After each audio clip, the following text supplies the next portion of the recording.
Halo, selamat pagi anak-anak. Kembali lagi belajar bersama Bu Fani. Nah, kali ini kita akan belajar di kelas 6 SD Angkasa Lanut Adi Sumarmo. Assalamualaikum. Bagaimana kabar kalian? Nah, tentu baik kan? Nah, mari kita belajar tema 4, subtema 2, pembelajaran 1. Nah, sebelum memulai, di situ ada bahasa Indonesia, IPS, IPA. Nah, kita akan belajar di sini subtema 2 ya, globalisasi dan manfaatnya. Kita telah mengetahui pengaruh globalisasi yang terjadi sekitar kita. Tahukah kamu apa manfaat globalisasi? Bagaimana globalisasi dapat terjadi? Nah, mari anak-anak kita lihat gambar berikut. Nah, Menteri Luar Negeri Retno Marsudi menjadi pembicara dalam pertemuan tingkat menteri negara-negara Forum Kerjasama Ekonomi ASEAN Pasifik. Nah, atau disingkat APEC di Manila, Filipina 17 November 2015. Nah, ada permasalahan ya. Pertanyaan pertama, bagaimana berita tentang pertemuan tingkat menteri APEC tersebut dapat disiarkan ke semua negara di berbagai belahan dunia? Nah, jawabannya melalui televisi, internet, surat kabar, dan sosial media. Yang kedua, apa manfaat globalisasi terhadap kerjasama Indonesia dengan negara-negara di Asia dan di dunia? Nah, Indonesia lebih mudah melakukan kerjasama karena kemajuan teknologi dan transportasi. Nah, lihat kembali di sini ada pertemuan presiden-presiden ya, yang terutama ada Barack Obama, Presiden Amerika, dan Presiden Indonesia ada Joko Widodo, dan Presiden Rusia, Presiden Filipina, dan masih banyak lagi. Nah, Indonesia menganut politik luar negeri bebas aktif. Nah, bebas aktif artinya bebas yaitu tidak memihak manapun, dan aktif itu aktif melaksanakan kerjasama terutama di bidang ekonomi. Nah, contoh lain yaitu kerjasama di bidang ASEAN, yaitu contohnya seperti APSC atau politik keamanan ASEAN ya, ASEAN Political Security Community. Nah, kita simak teks eksplanasi yang akan dibacakan ya. Teks akan dibacakan dalam setiap paragraf. Tuliskan informasi penting dalam setiap paragraf. Kamu akan diberi waktu untuk menuliskan informasi tersebut setiap satu paragraf selesai dibacakan. Tuliskan informasi penting tersebut dalam setiap paragraf pada diagram tersebut. Nah, di sini ada paragraf 1 yaitu topik masalah, yang kedua yaitu deret penjelas. Yuk kita simak bacaannya. Bahasa Indonesia dinilai layak jadi bahasa ASEAN. Bahasa Indonesia dinilai layak jadi bahasa ASEAN Kamis 17 Desember 2015 pukul 19.27 WIB. Mona Lisa, Jakarta. Antara News. Bahasa Indonesia dinilai layak menjadi bahasa ASEAN karena merupakan bahasa dari negara dengan penduduk yang besar. Bahasa Indonesia berasal dari negara dengan penduduk sekitar 250 juta. Seharusnya bisa menjadi bahasa ASEAN, kata guru besar bidang linguistik Universitas Mataram, Profesor Dr. Mahsun MS. digelar Wicara Internasionalisasi Bahasa Indonesia di Universitas Negeri Jakarta, Kamis.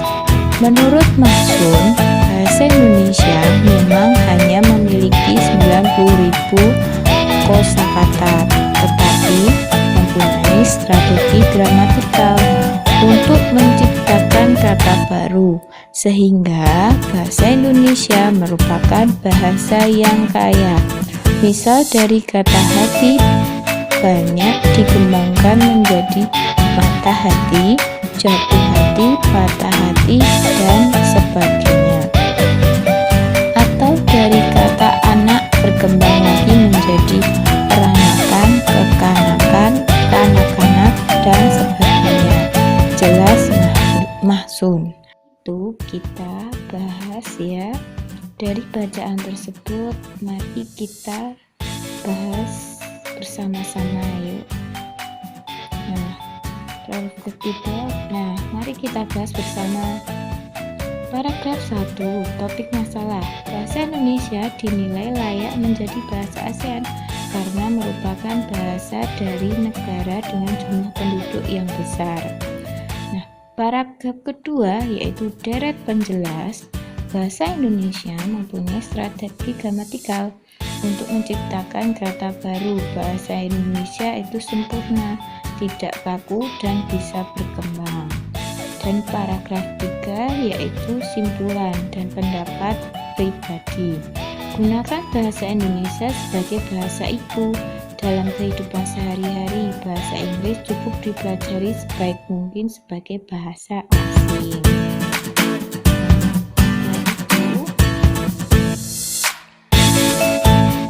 Salah satu dampak positif dari globalisasi adalah bahasa Indonesia makin dikenal di kawasan Asia.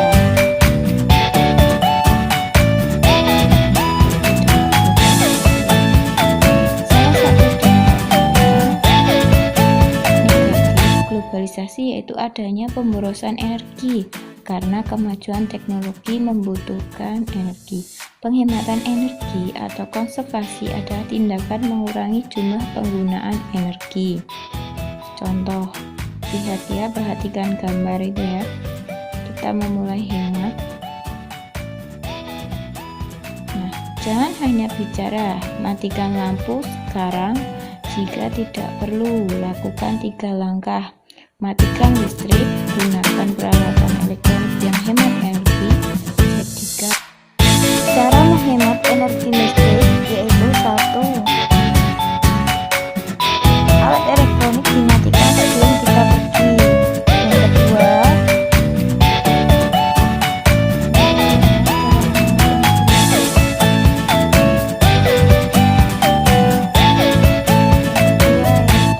gunakan peralatan elektronik hemat energi, misalnya lampu LED atau LHE, lampu hemat, yaitu dengan yang ketiga ya, cara penghematan energi listriknya. Jika matahari bersinar terik, maka tidak perlu menggunakan pengering mesin cuci. Yang keempat, buat sirkulasi udara dan cahaya yang baik di rumah sehingga mengurangi penggunaan AC dan lampu. Yang kelima, cabut steker dari stop kontak jika tidak digunakan. Berikut ya 5 cara penghematan energi listrik yang kita bisa lakukan ketika di rumah ya. Selanjutnya 6. Gunakan AC dengan suhu 24-27 derajat Celcius. Jika memiliki AC ya, jangan terlalu pemborosan. Dampak dari pemborosan energi sebenarnya sudah kita rasakan ya. Berasal dari peningkatan suhu global. Meningkatnya suhu global menyebabkan naiknya permukaan air laut. Intensitas fenomena cuaca ekstrim ya.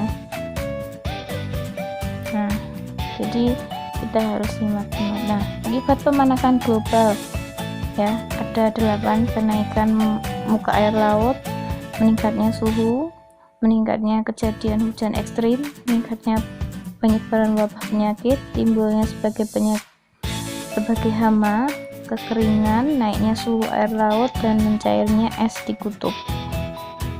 itu adalah akibat pemanasan global ya yang dirasakan. Nah, percobaan lampu hemat energi, kita lakukan percobaan ya. Nah, alat dan bahan: 1 buah lampu bohlam, 1 buah lampu LED, 1 lampu neon, 1 buah dudukan lampu, dan beberapa baterai, kabel, gunting isolasi, dan kotak kardus atau kardus bekas mie instan ya, bisa digunakan ya. Nah, itu berikut ada 3 lampu yang kita lakukan percobaan. Nah, selanjutnya langkah percobaan: buatlah rangkaian lampu sederhana atau seri. Nah, seperti gambar itu ya. Pasang ketiga jenis lampu, amati kualitasnya ya, terang cahaya ketiga jenis lampu. Nah, ada 2 soal. Lampu mana yang memiliki kualitas cahaya yang paling terang? Yang kedua, lampu mana yang paling hemat energi? Nah, dijelaskan ya. Nah, selanjutnya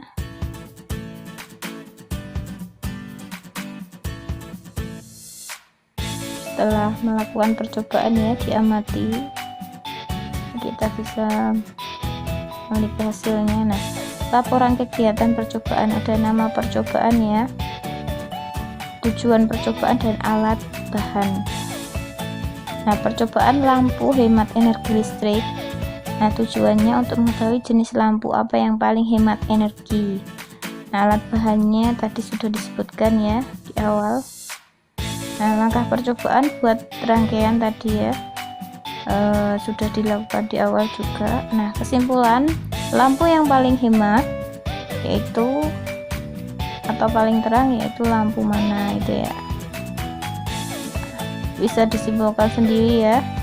Nah, tadi ada 6 ya cara penghematan energi ya. Energi pada komputer ya, ada 3. Matikan layar monitor bila tidak digunakan, gunakan resolusi ini.